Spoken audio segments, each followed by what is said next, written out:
ಇದೆಯಾ C fundamental issues ಇವತ್ತು ಈ ದೇಶದ ಪರಿಸ್ಥಿತಿ ಇವತ್ತು ಬಿ ಜೆ ಪಿಯವ್ರ ಜೊತೆ ನಾವು ಬೇಕಾದ್ರೆ ಚರ್ಚೆ ಮಾಡಿ ನೋಡ್ರಿ.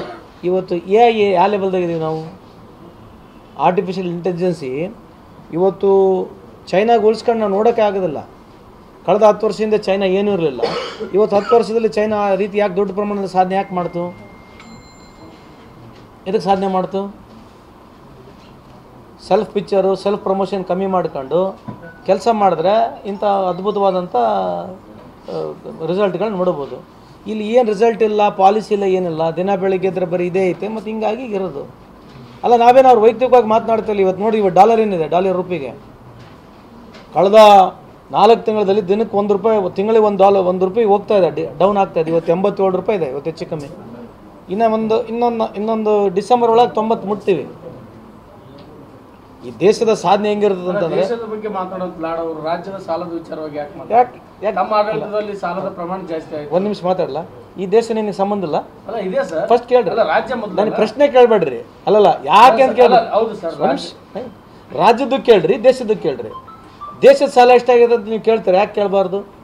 ಯಾಕೆ ಹೇಳ್ತಾ ಇದ್ದೀವಿ, ಒತ್ತು ಹೇಳ್ತಾ ಇದ್ದೀವಿ ಅಂತಂದ್ರೆ, 70 ವರ್ಷದಲ್ಲಿ ಏನು ಸಾಲ ಮಾಡಿದ ದೇಶ ಅದ್ರ 3 ಪಟ್ಟು ಸಾಲ ಮಾಡೈತೆ. ಅದರಿಂದನೇ ಇವತ್ತು ಹೊಡ್ತಾ ಬೀಳ್ತಾ ಇರೋದು. ಅವ್ರು ಸಾಲ ಮಾಡಿದಕ್ಕೆ ಇಲ್ಲಿ ಹೊಡ್ತಾ ಬೀಳೋದು ನಮಗೆ, ಆಯ್ತಾ? ಒಂದು. ಎರಡನೇದು, 2013ರಿಂದ 2018ವರೆಗೆ ಬಿ ಜೆ ಪಿ ಮಾಡಿರ್ತಕ್ಕಂಥ ಸಾಲ ಎಷ್ಟಿದೆ ಗೊತ್ತಾ? ಯಾಕೆ ಚರ್ಚೆ ಮಾಡ್ಬೋದು? ಅದು 13ರಿಂದ 18 ನಾವು ಏನು ಸಾಲ ಮಾಡಿದ್ವಿ, 18ರಿಂದ 23ವರೆಗೆ ಬಿ ಜೆ ಪಿ ಏನು ಸಾಲ ಮಾಡಿದ್ರ ಬಗ್ಗೆ ಬಹಿರಂಗ ಚರ್ಚೆ ಮಾಡೋಣ. ಸಾಲ ಎಲ್ಲ ಸ್ಟೇಟ್ಗಳು ಮಾಡ್ತಾ ಇದ್ದವು, ಅದ್ರ ಬಗ್ಗೆ ಒಪ್ಪೋಣ. Between 13 and 18 how much we have borrowed, 18 to 23 how much B J P has borrowed. ಇದ್ರ ಬಗ್ಗೆ ಚರ್ಚೆ ಮಾಡೋಣ. ಚರ್ಚೆ ಆಗ್ಬೇಕಿಲ್ಲ? ಸರಿ, ಹೌದಿಲ್ಲ?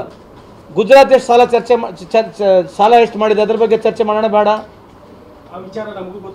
ಅದಕ್ಕೆ ಚರ್ಚೆ ಮಾಡೋಣ. ಪ್ರಶ್ನೆ ಏನು, ದೇಶದ ಬಗ್ಗೆ ಇಷ್ಟೆಲ್ಲ ಮಾತಾಡ್ತಾರೆ ಸಂತೋಷ್ ಲಾಡ್, ರಾಜ್ಯದ ಸಮಸ್ಯೆ ಬಗ್ಗೆ ಯಾಕೆ ಮಾತಾಡ್ತಾರೆ? ಯಾರಲ್ರಿ, ಒಂದ್ ನಿಮಿಷ ಮಾತಾಡ. ಈಗ ಬಿಜೆಪಿ ಅವ್ರು ಯಾರು ರಾಜ್ಯದ ಸಮಸ್ಯೆ ಬಗ್ಗೆ ಮಾತನಾಡಿದ್ದಾರೆ ಅದ್ರ ಬಗ್ಗೆ ಕೇಳಿದ್ರೆ ನಾನು ಉತ್ತರ ಕೊಡ್ತೇನೆ. ಏನು, ಯಾರು ಕೇಳಿದಾರೆ? ಅಲ್ಲ ಸರ್, ಬಿಜೆಪಿ ಸಾಲ ಮಾಡ್ಲಿ, ಕಾಂಗ್ರೆಸ್ ಸಾಲ ಮಾಡ್ಲಿ, ಜೆಡಿಎಸ್ ಸಾಲ ಮಾಡ್ಲಿ, ಹೊರೆ ಮಾತ್ರ ಜನರ ಮೇಲೆ. ಹೌದ್ರಿ, ಅದಕ್ಕೆ ನೀವು ಗಟ್ಟಿಯಾಗಿ ಹೇಳ್ಬೇಕಲ್ಲ. ಇವತ್ತು ಪ್ರಧಾನಮಂತ್ರಿ ನರೇಂದ್ರ ಮೋದಿ ಅವರು ಬಂದು ಎಲ್ಲರ ಮೇಲೆ ₹1 ಲಕ್ಷ ಹೆಚ್ಚು ಹೊರೆ ಮಾಡಿದ್ದಾರೆ. ಕಳೆದ 47ರಿಂದ ಈ 2014ವರೆಗೆ ಕೇವಲ 40ರಿಂದ 50 ಸಾವಿರ ರೂಪಾಯಿ ಒಬ್ಬರು ತಲೆ ಮೇಲೆ ಸಾಲ ಇತ್ತು. ಇವ್ರು ಬಂದು 1 ಲಕ್ಷಕ್ಕೆ ಹೆಚ್ಚು ಮಾಡಿದ್ದಾರೆ. ಇದೇ ಸಾಧನೆ ಅಲ್ಲ? ಇದು ಗಟ್ಟಿಯಾಗಿ ಹೇಳ್ಬೇಕಲ್ಲ ಬಿಜೆಪಿಯವರು. ಮೋದಿ ಅವರು ಏನು ಮಾಡಿಲ್ಲ, ಕಾಂಗ್ರೆಸ್ 70 ವರ್ಷದಲ್ಲಿ ಕೇವಲ 10 ವರ್ಷದಲ್ಲಿ ಮಾಡಿದ್ದೀವಿ. ನಾವು ಒಬ್ಬೊಬ್ಬರ ಮೇಲೆ ₹1 ಲಕ್ಷ ಸಾಲ ಓರಿಸಿ ಒಂದು ಗಟ್ಟಿಯಾಗಿ ಹೇಳ್ಬೇಕಲ್ಲ. ಇದು ಸಾಧನೆ ಅಲ್ಲ ಏನಿದು? ಎಲ್ಲರಿಗಿಂತ ಜಾಸ್ತಿ ಸಾಲ ನಾವು ಮಾಡಿದ್ದೇವೆ ಅಂತ ಹೇಳೋಕೆ ಗಟ್ಟಿಯಾಗಿ ಹೇಳ್ಬೇಕಲ್ಲ. ಯಾಕೆ ಹೇಳ್ಬಾರ್ದು ಬಿಜೆಪಿಯವರು? ಇದು ಸಾಧನೆ ಅಲ್ಲ, ಇದು ದೊಡ್ಡ ಸಾಧನೆ ಅಲ್ಲ. ಇದು ಸಾಲ ಮಾಡಿ ದೊಡ್ಡ ಸಾಧನೆ ಅಲ್ಲೇನ್ರಿ? ಹೇಳ್ಬೇಕಲ್ಲ ಮತ್ತೆ ಗಟ್ಟಿಯಾಗಿ. ಯಾವ ಸಾಧನೆ ಮಾಡೋದಲ್ಲ ಸುಮ್ಮನೆ ಹೇಳ್ಕೊಂತಿರ್ತೀರಿ, ದೊಡ್ಡ ಸಾಧನೆ ಇದು. ಇವತ್ತು 10 ಮೋಸ್ಟ್ ಪವರ್ಫುಲ್ ಕಂಟ್ರಿ ಇತ್ತು ನಮ್ಮ ದೇಶ, ಇವತ್ತು ಅದ್ರ ಲಿಸ್ಟಿಂದ ಹೊರಗೈತೆ. ಇದನ್ನು ದೊಡ್ಡ ಸಾಧನೆ. 80ನೇ ರ್ಯಾಂಕಿಂಗ್ ಇತ್ತು ಪಾಸ್ಪೋರ್ಟ್, ಇವತ್ತು 84ನೇ ರ್ಯಾಂಕಿಂಗ್ ಬಂದು, ಇದನ್ನು ದೊಡ್ಡ ಸಾಧನೆ.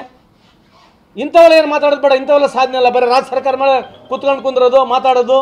ಯಾಕೆ ಇವತ್ತು GDP ನಂಬರ್ 1 ಇದೆ ಕರ್ನಾಟಕ. ಇದು ಒಳ್ಳೇದಲ್ಲ ಸಾಧನೆ? Is it not a good point? ನೋಡ್ರಿ, ಪಾಸಿಟಿವ್ ಮಾತಾಡಿದ್ರೆ ಪಾಸಿಟಿವ್ ಮಾತಾಡೋಣ. ಅಗಲಾಲ ಬಂದು ನೆಗೆಟಿವ್ ಮಾತಾಡಿದ್ರೆ ಮತ್ತೆ ನಾವು ನೆಗೆಟಿವ್ ಮಾತಾಡೋದು ಬೇಡ. ಈಗ ಪಾರ್ಲಿಮೆಂಟ್ ನಿಂತ್ಕೊಂಡು 70 ವರ್ಷದಿಂದ ಕತೆ ಹೇಳಿದ್ರೆ 10 ವರ್ಷದ ಕತೆ ಯಾರು ಹೇಳೋದು ಬೇಡ ನಿಮಗೆ? From morning till evening you only want to talk about Congress. Last 10 years you're in power, you don't not. ನಿಮ್ದೇನು ಆಡಿಟೇ ಬೇಡ ದೇಶದ ಜನಕ್ಕೆ. You don't want answer anything for this country. Anything wrong happens, it's only Congress. ಎಲ್ಲಿವರೆಗೆ ಹೇಳ್ಕೊಂತ ಹೋಗ್ತೀರಿ picture?